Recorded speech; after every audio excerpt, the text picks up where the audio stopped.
A maior atrocidade, o julgamento mais corrupto e o pior assassinato de toda a história humana foi, ao mesmo tempo, o ato de maior amor já registrado no universo.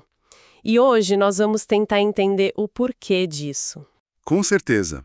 Para quem nos acompanha nesta jornada contínua de aprendizado, o tom do nosso encontro de hoje é um pouco diferente.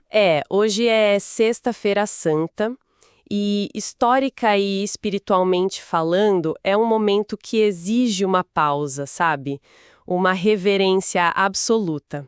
A nossa reflexão teológica de hoje se volta para o evento que dividiu a história.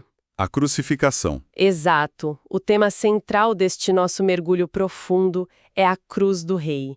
E a base para essa nossa conversa é um material, assim, formidável, denso e de uma riqueza teológica impressionante. É verdade, estamos falando do livro 50 Razões pelas Quais Jesus Veio Morrer, do teólogo John Piper. A premissa que norteia toda a obra é de que a morte de Cristo não foi uma tragédia aleatória. Não foi um acidente de percurso, né? Não, de jeito nenhum. Não foi um mártir cujos planos deram errado ou um fim infeliz para o mestre da moral. Foi, na verdade, um plano deliberado, intencional e com múltiplas facetas. Existe uma arquitetura divina colossal por trás daquela cruz. O material documenta 50 razões, mas a nossa missão aqui não é fazer uma lista de compras ou passar correndo por todas elas. Nós vamos isolar 3 ou 4 desses motivos fundamentais. A ideia é compreender o coração da doutrina da expiação vicária, o sacrifício substitutivo.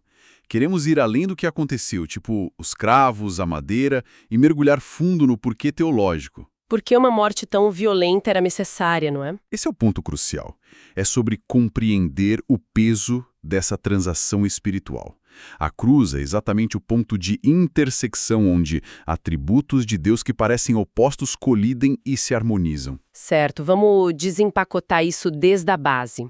E eu acho que a gente precisa começar pelo conceito que talvez seja o mais indigesto, sabe? O mais desconfortável para nossa mente moderna. A ira de Deus. Nossa, sim. É um tema difícil. O texto argumenta que a primeira necessidade da cruz foi absorver a ira divina. Sinceramente, falar em ira hoje em dia soa um pouco primitivo, quase como se a gente estivesse falando de um Deus mitológico que acorda de mau humor e precisa ser aplacado. Por que a ira é o ponto de partida? É desconfortável, sem dúvida, mas é um ponto de partida vital. Se a gente remover a ira de Deus da equação, o resto do sacrifício na cruz perde completamente o sentido. Torna-se apenas um espetáculo de sofrimento desnecessário. Fica vazio, né? Exato. O problema é que na nossa cultura atual, a gente tem a tendência de domesticar a ideia do pecado. A gente trata o pecado como um erro bem intencionado, um tropeço ou um mero defeito psicológico. Mas a tese aqui é que o pecado é, na verdade, uma traição cósmica. Tem uma linha de raciocínio brilhante, doutor, sobre isso. A ideia de que a gravidade de um insulto aumenta com a dignidade de quem é insultado. Sim, essa parte é muito forte. Vamos pensar nisso de forma prática. Se alguém ignora uma formiga, não acontece nada. Se ignora um colega de trabalho, cria-se um clima chato. Agora, se ignora a ordem direta de um juiz no tribunal, vai direto para a cadeia. O ato é o mesmo, mas a dignidade do alvo muda o peso do crime. Isso. Então, se Deus é o Criador infinito, o soberano do universo e infinitamente digno de respeito, falhar em amá-lo não é só um deslize, é alta traição. Pois é. Difama o próprio Criador e destrói a ordem do universo. E é aqui que o atributo da justiça entra em cena de forma implacável. Porque Deus é infinitamente justo. Ele não pode simplesmente varrer esses crimes para debaixo do tapete. Ele não faria vista grossa. De forma alguma. Pensemos num juiz humano. Se um juiz tem diante de si um assassino confesso e simplesmente diz: eu sou muito amoroso, então vou perdoar você, pode ir para casa.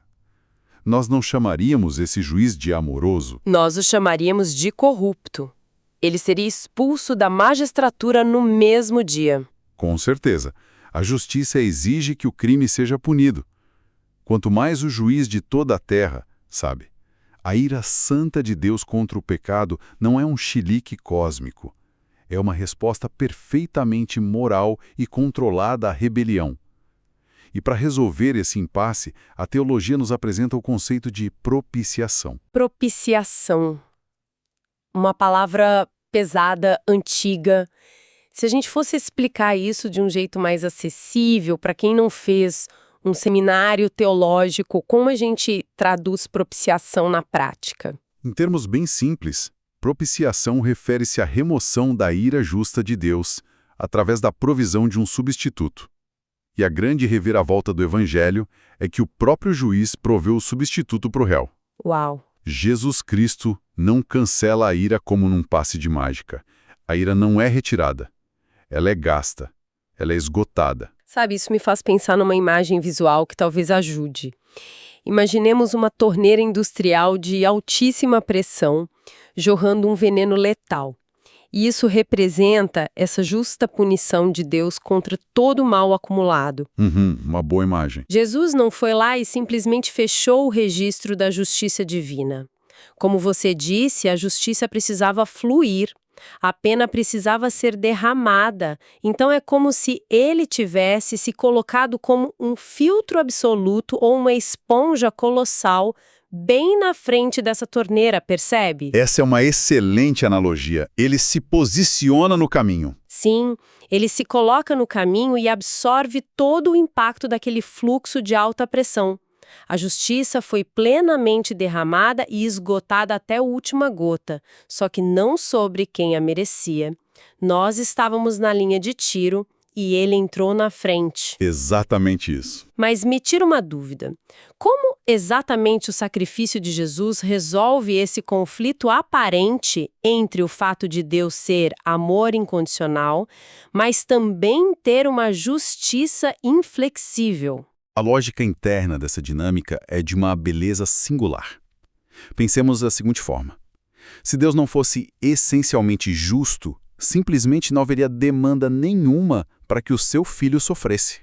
Ele olharia para o nosso pecado e diria, não importa. Certo. Por outro lado, se Deus não fosse puro amor, não haveria a menor disposição para entregar o seu filho no lugar de rebeldes. Ele apenas nos deixaria sofrer a consequência. A cruz é o ponto exato onde a justiça perfeita e o amor infinito se abraçam. É de uma profundidade que realmente exige silêncio. Ele absorve a punição, mas a nossa reflexão não para por aí. Porque, se parasse, a gente teria um problema jurídico. Como assim? Absorver a ira lida com a punição, mas se eu devo milhões a um banco e alguém vai lá e paga a minha dívida, a minha conta zera. Eu não estou mais no vermelho, o banco não vai tomar a minha casa. Mas estar com o saldo zerado não significa que eu sou rica. Entendi. É a transição do perdão para a justificação. Isso. Como nós passamos de dívida paga e conta zerada, para sermos ativamente declarados perfeitamente justos. Essa é uma diferença abissal, sabe? Tem uma distância quilométrica entre ser meramente perdoado e ser justificado diante de um tribunal. Vamos imaginar aquele cenário de tribunal novamente. Ser perdoado significa que o crime aconteceu. A pessoa roubou o banco, as provas estão lá. Mas, por um indulto do governador, o criminoso vai para casa. Ele não cumpre pena. Exato, mas o rótulo de culpado continua grudado na testa dele para sempre. Ele é um criminoso perdoado. Já ser justificado é o juiz bater o martelo, olhar para o réu e declarar para os anais da história, inocente. Justo. É aí que a Bíblia apresenta o paradoxo legal mais profundo que existe. O livro de Provérbios afirma que aquele que justifica o ímpio é uma abominação para o Senhor. Sim, num tribunal humano normal, justificar quem é sabidamente culpado é corrupção. É uma mentira lavrada em cartório. No entanto, o apóstolo Paulo escreve que Deus justifica o ímpio. Espera aí. Isso soa como uma brecha legal gigantesca. Como Deus justifica quem é culpado sem se tornar ele mesmo um juiz corrupto que profere um veredito abertamente falso? Isso não é uma ficção jurídica? Parece muito, não é? Mas não é uma ficção. A resposta genial para esse dilema é a doutrina da imputação. É uma palavra técnica da contabilidade, que significa acreditar algo na conta de outra pessoa. Uhum. A justificação na cruz não é só o cancelamento da nossa injustiça, é a imputação, a transferência real da retidão de Cristo para o ser humano. Jesus não sofreu apenas aquelas terríveis 6 horas na cruz. Ele viveu uma vida inteira de obediência perfeita à lei de Deus. Ah, então é uma via de mão dupla. Acontece uma dupla transferência no tribunal. O apóstolo Paulo diz que aquele que não conheceu o pecado, Deus o fez pecado por nós, para que nele fôssemos feitos justiça de Deus. Exato. A nossa rebelião, o nosso saldo devedor milionário, foi imputado a Cristo na cruz. Ele se tornou o nosso perdão.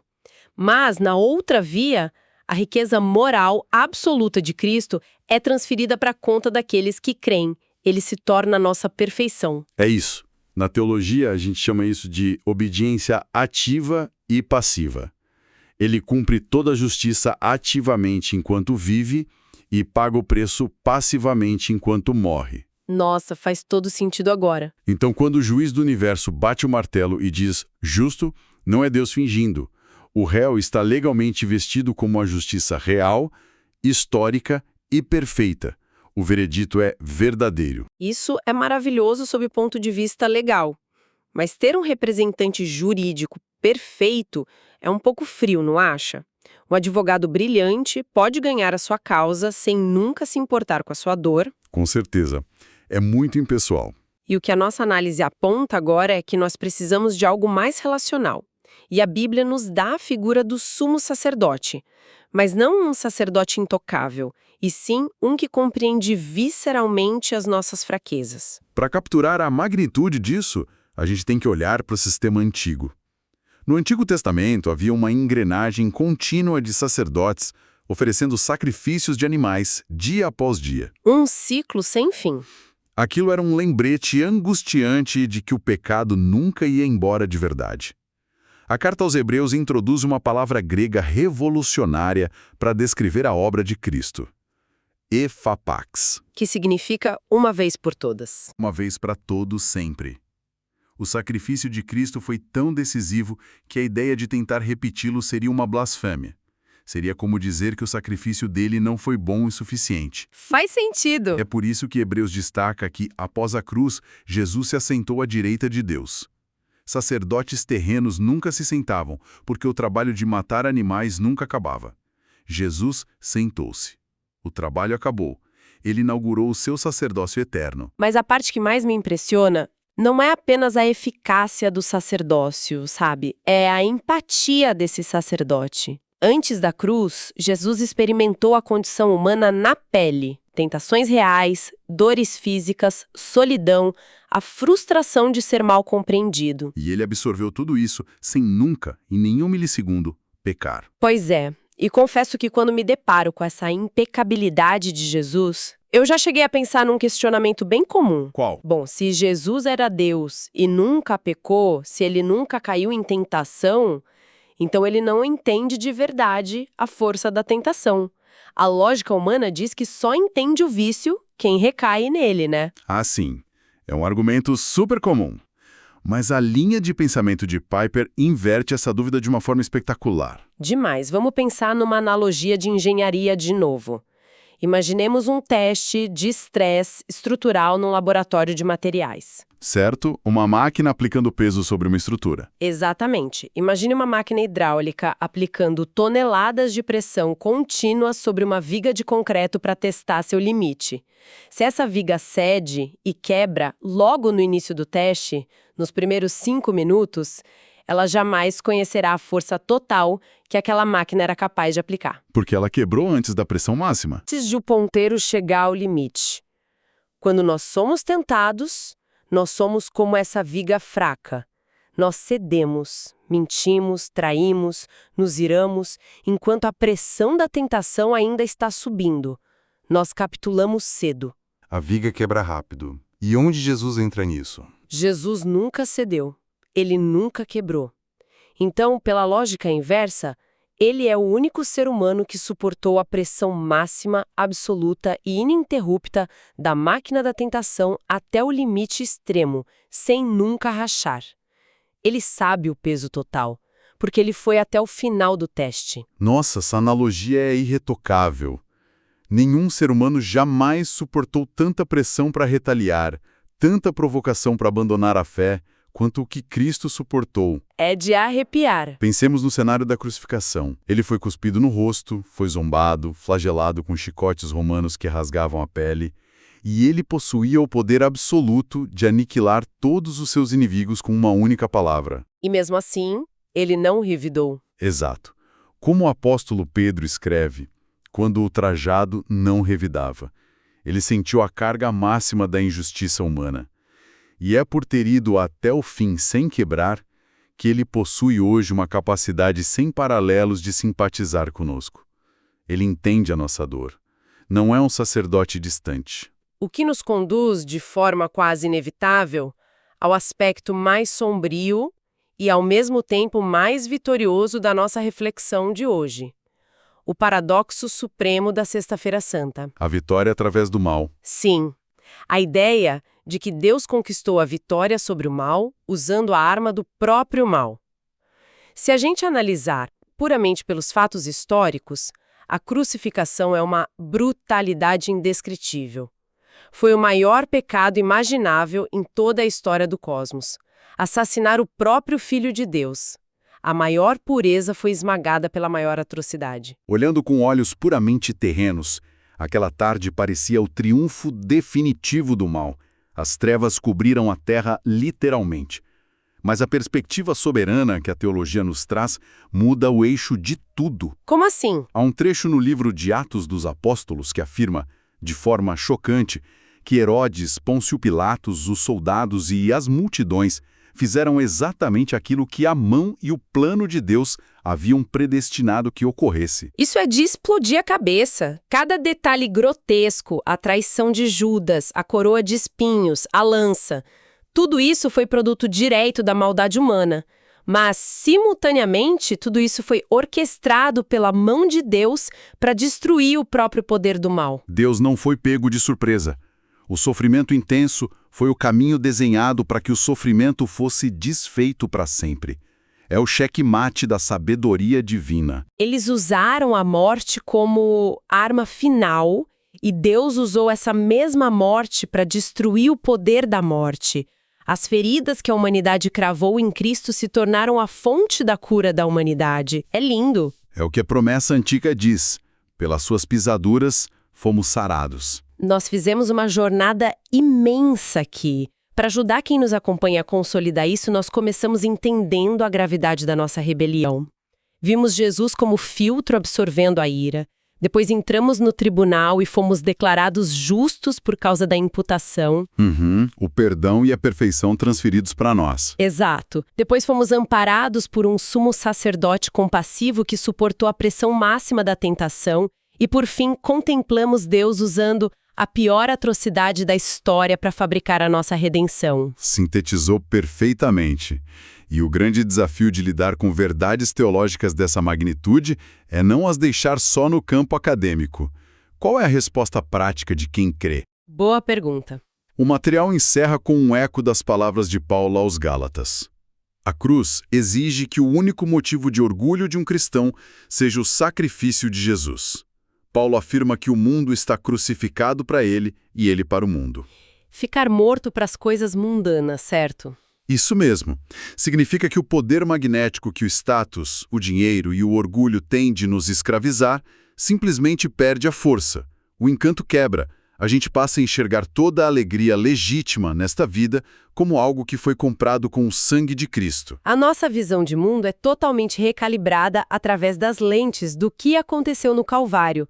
Nada do que temos a oferecer impressiona a Deus, e tudo o que recebemos de graça custou a vida do Filho. Muito bem colocado. Para encerrarmos esta nossa reflexão especial de Sexta-feira Santa, eu gostaria de deixar todos nós com uma última provocação. Vamos lá. Nós falamos longamente hoje sobre como o Criador do Universo perdoou a maior dívida cósmica imaginável.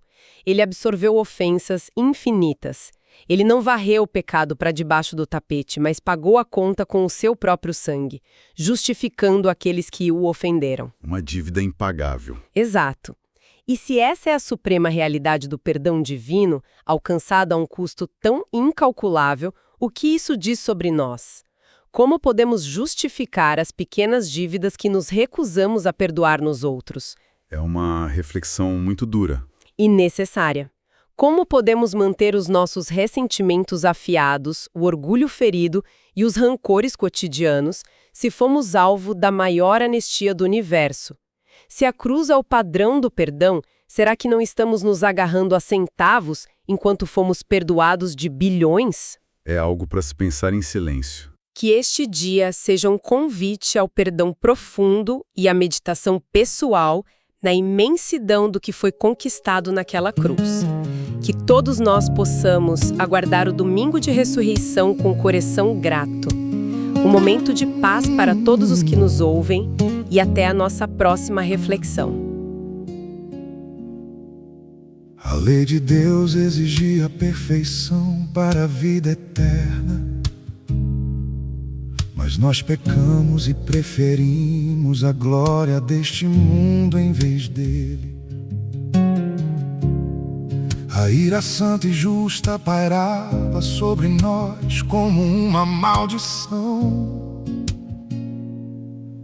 pois a nossa falta de amor não era trivial, era traição. Mas Deus não poupou seu próprio Filho. Cristo se tornou maldição em nosso lugar, para absorver completamente a ira de Deus, para ser o nosso resgate de valor infinito. As nossas boas obras eram defeituosas. Não havia como equilibrar a balança no tribunal dos céus. Mas o Filho de Deus aprendeu obediência e foi aperfeiçoado através do sofrimento. Ele viveu a justiça perfeita que nós não tínhamos, para nos justificar e nos vestir com a sua própria retidão. A riqueza do amor e da graça de Deus para com os pecadores, quando ainda éramos inimigos, Cristo morreu por nós. O documento da nossa dívida foi cravado na sua cruz. A nossa condenação foi completamente levada para o túmulo. E agora a cruz é o nosso único e supremo motivo de glória, para quem tudo o nome de Cristo seja exaltado.